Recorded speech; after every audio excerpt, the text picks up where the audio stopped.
Okay, it's Jeff Kramer again. We're going to tie a fun little pattern. This is a pattern I fish a ton back in Ohio for anything that swims that eats a crawdad. I call this an HD craw. The first step to this fly is a little bit backwards. We're actually going to tie the claws first because I do a special little trick to hot tip the claws. So I've got about a 1-inch chunk of, this is the pulsator strip of rabbit strips, a little bit thinner, a little bit lighter weight. I'm going to take my scissors and I'm going to cut just a tiny little bit, about a 1/8 of an inch or so of hair off the tail end of this strip. So what you should end up with is you're going to see just kind of a little stub sticking off with not much hair on it. And we're actually going to stick this right into the jaws of the vise. And clamp down on that. And we're going to use 8/0 uni for this part. It has a little bit lighter weight thread. It doesn't build up quite as quick on this.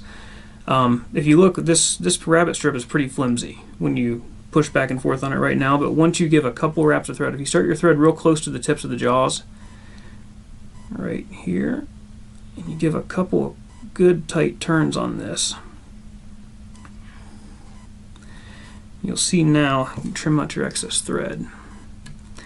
What you've got now is something that's got a lot more rigidity to it. So now we've got kind of a base right there where we can actually tie in a little bit of material. And what I'm going to hot tip this with is going to be a little bit of crawfish orange rabbit strip. And I'm just going to cut a little clump of hair right off of a strip. So I've got about that much right there sticking off. I love the orange hot tips on the brown version of this crawfish. So I want this to be about 1/2 inch or so. I'm going to go ahead and cut the butts of this off because I don't want any excess hair coming back into that rabbit strip. And what we're going to do is just lay this material right over that little nub that we've created on that hide. Give it a loose wrap. Give it a loose wrap right over the top of it. Tighten down a little bit. Now we've got that in place, and you can give a few more wraps right over the top of that. And then you can actually just whip finish right on this little strip of hide. I've been fishing this fly for a couple years now, and to this point I have never had one of these hot tips come loose, and this fly gets beat on pretty good. So you can pop this out of the vise now, and when you stroke that rabbit strip back over, you can see there that what you've got is a hot tip, little orange tip on that brown claw, basically this pincher. So we're going to repeat that process 2 times because crawfish have 2 pinchers most of the time. At least that's what we want the fish to think. Alright, now that you've got the claws or the pinchers tied, now we're going to go ahead and do what I call building kind of the chassis of this fly. And one of the unique things about this crawfish pattern is it's weighted a little bit differently than a lot of the crawfish patterns I see. Most of the weight is going to end up right over the center of the shank. So when this fly falls, instead of falling hook eye first or kind of hook bend first, it's going to kind of fall more horizontally, and the fish seem to really enjoy that. They like to eat that. So we're going to go ahead and start our thread up here on the front, and I've switched to a 6/0 thread for this one, for this section. This is kind of like a rusty brown color. The first bit of weight that we're going to tie on here is going to be fish skull, shrimp, and craytail, and this is a size medium. These come in gold. Usually I think it's the only color they come in. I powder paint these in kind of a root beer color just to match the body color and kind of hide that a little bit. So we're going to lay that shrimp and craytail right on top, so where the bend of that craytail is going to come right down to the hook eye. And this hook is going to ride point up. So that's why we're tying it in this direction. And once you get that fairly tight in there, the next thing is going to be some lead or non-lead wire, whichever you choose to use. And we are going to do quite a bit of lead wire wraps on this. I usually do 20 on this fly. So I usually start this kind of back here by the hook point and try to count as I go.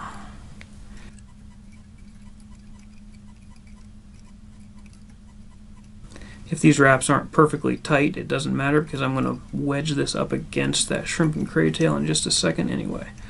And once you get those wrapped in, you can just squeeze that wire and pull it off. And now we're going to shove this right back up into that shrimp and cray tail. So you can see how that butts right up against it. So now we're going to spiral our thread over those lead wraps, get those locked down in place. And as you can see, the shrimp and cray tail looks like it's something that's heavy. They claim that they weigh about the weight of a set of bead chain eyes. I don't think they're quite that heavy. They don't add a lot of weight. It's more there for a look. So the bulk of the weight is going to go right over the middle of this hook. And the last little bit of weight that we're going to add to this fly is going to be a 5/32 inch tungsten bead that I've also powder painted. It's not a necessary step, but I do it again just so that it blends in with the body a little bit. And I like to tie this in belly scratcher style off of a piece of tippet, or in this case just some 4-pound mono. I've got my mono secured, thread our tungsten bead on, and we're going to want this tungsten bead to lie right about the middle of this hook shank. So we get this started down, and then if you fold this tippet material back over itself, double it over, you've got a really secure connection here. And again, just like with the claws, I've never had one of these beads, knock on wood, come off. So we can position this right on top of the hook shank. Sometimes giving some wraps like this right around the base of the bead really helps lock that bead in. So now that that's in, you can see this is all the weight for this fly. So you get the bulk of the weight going right over the middle of the shank here. And the next step is we're going to tie in a set of rubber legs, color of your choice. This is the spot where if you wanted to add kind of a hot spot to this fly, you could add some orange legs to it or something. For this one, I'm just using kind of a brown olive colored rubber leg. I've got 2 strands tied in. We're going to take these right down to the bend of the hook. And I leave these full length for right now, and I will trim these when I'm done with the fly. Now this is a kind of a unique thing with this pattern, is this is a point where I switch threads. There's going to be a tiny little bit of deer hair work here, so I'm going to just do a quick whip finish and cut this 6/0 off, because I am going to switch to 200 denier GSP for the deer hair portion, which is going to be right over these rubber legs. And the trick with cutting gel spun is to not try to cut it with your scissors, is actually just to put your scissors in and push, and it'll slice that stuff right off. And the deer hair for this is going to be Primo strip in a dark brown color. We're going to take a fairly generous clump of deer hair for this. I don't like to talk in terms of pencils like everyone else does for deer hair, but ironically this one is probably pretty close to a pencil diameter. So once you get some of that brown deer hair cleaned and just basically clean, I haven't stacked it yet, I'm going to throw this in a stacker and even the tips up. The purpose of the deer hair for this fly is going to be a couple purposes. It's going to give a tiny little bit of buoyancy to this section of the fly to make sure that it kind of kicks up just a little bit off the bottom, but the main purpose is that it's going to work as a spreader for those rabbit strip claws. When this fly gets wet, the claws will not kind of mat down together or blend into one clump. This deer hair is going to keep them separate. So I'm going to measure this out. So I want about a 1/2 inch or so of deer hair sticking off the tip here, and I'm going to go ahead and trim those butts clean. So now I've got this in my other hand. So I've got the butts of the deer hair and the tip sticking back towards the hook point. I'm going to lay this right on top of the hook and give 2 loose wraps right here on top. And instead of trying to spin this because you're right around the hook point, if you just take your finger and push down a little bit, you can actually just kind of disperse that deer hair right around the hook. Give it a good hard set, and then wrap through this a couple times. It really locks that deer hair in. So there's your deer hair now is sticking right off the back of the hook, and we are now done with the gel spun thread. So I'll give a quick hand whip finish there, cut that back off. If you have too many butts sticking up right here, that's not super critical, but I usually will come in and trim some of those butts out just a little bit. Okay, so once you've got those butts trimmed off a little bit, you can actually go ahead and start your 6/0 thread back on. And our next step is to add our claws that we've already prepped. The way that I measure the length on these claws is I want the tip of that strip where I've got the hot spot tied in to be about the length of the deer hair. And these are going to be tied in on each side. So I lay these on each side of the shank one at a time. And go ahead and lash those down. And I advance my thread right up into those deer hair butts. I want the thread to come right up into those butts. So there is one claw added to the fly. And now we're going to repeat the process on the opposite side closest to me. I'm going to measure them the same length as the other side. You end up wasting just a little bit of rabbit strip on this fly as far as what you're tying down, but it helps to add just a little bit of bulk to what's the widest part of the actual crawfish.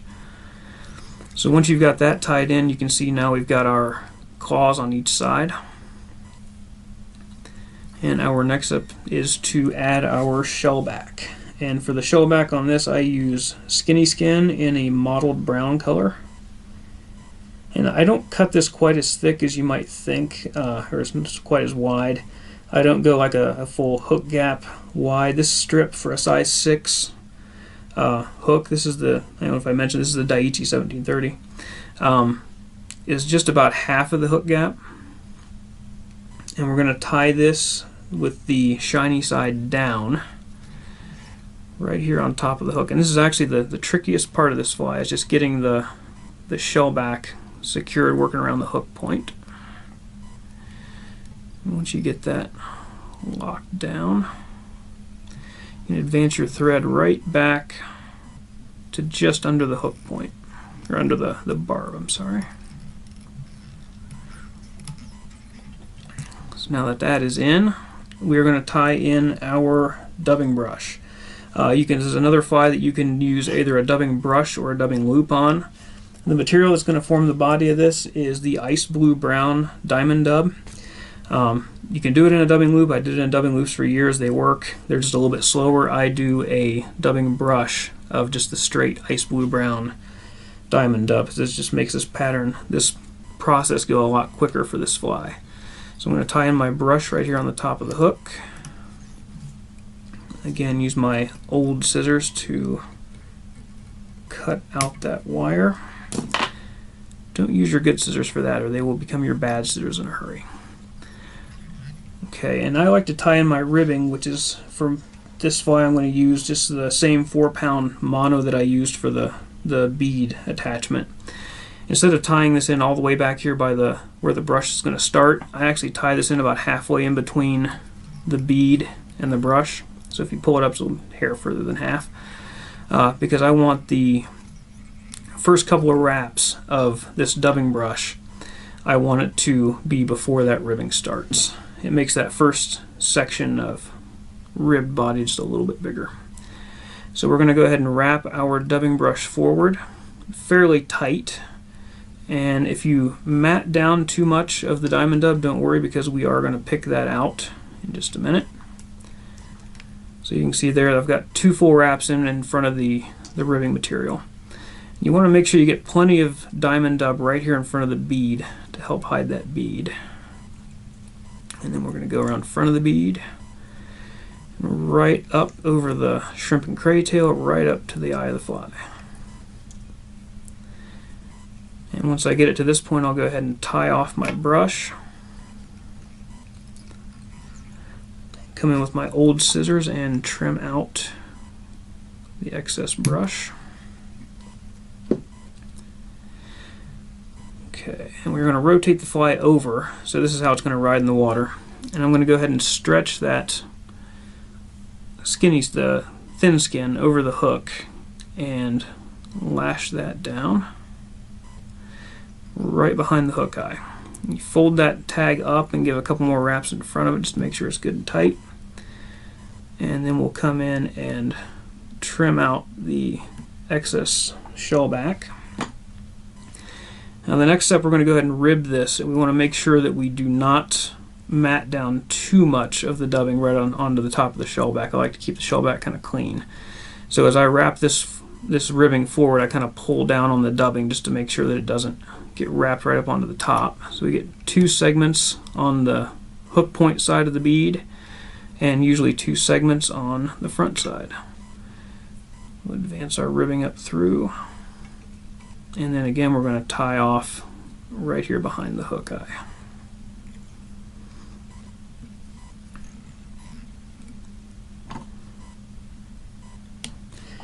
Now as far as the tying goes for this fly, the tying portion is done. So I'm going to go ahead and, the trick that I use to tie off this fly is I'll go ahead and advance my thread right on top of the shrimp and cray tail, right behind the hook eye, rotate it over, and we'll go ahead and whip finish right behind the hook eye, kind of on top of the shrimp and cray tail. Trim our thread out. And now we need to take our handy dandy Stonfo dubbing brush, and we're going to pick this material out. And we want to pick it out straight out to the side. So we're going to want to pick material out to the top and to the bottom as best you can. And you can get pretty aggressive with this. The dubbing brush I've got in here is pretty tightly wound. You're not going to do too much damage to this. Just try to pick out as much of that fiber as you can.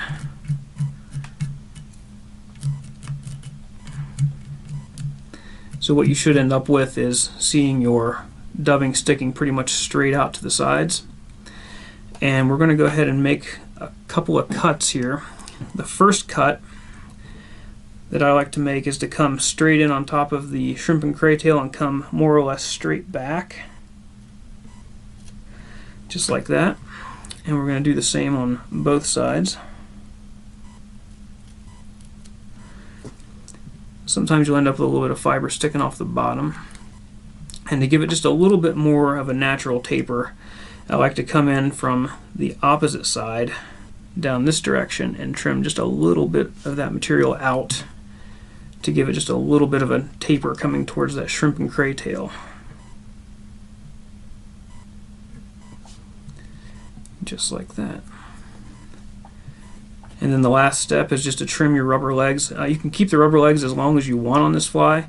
I tend to trim them just a little bit longer than the tips of the rabbit strips. We'll trim those, and that fly is ready to fish. That is the HD Craw. Smallmouth bass love this thing.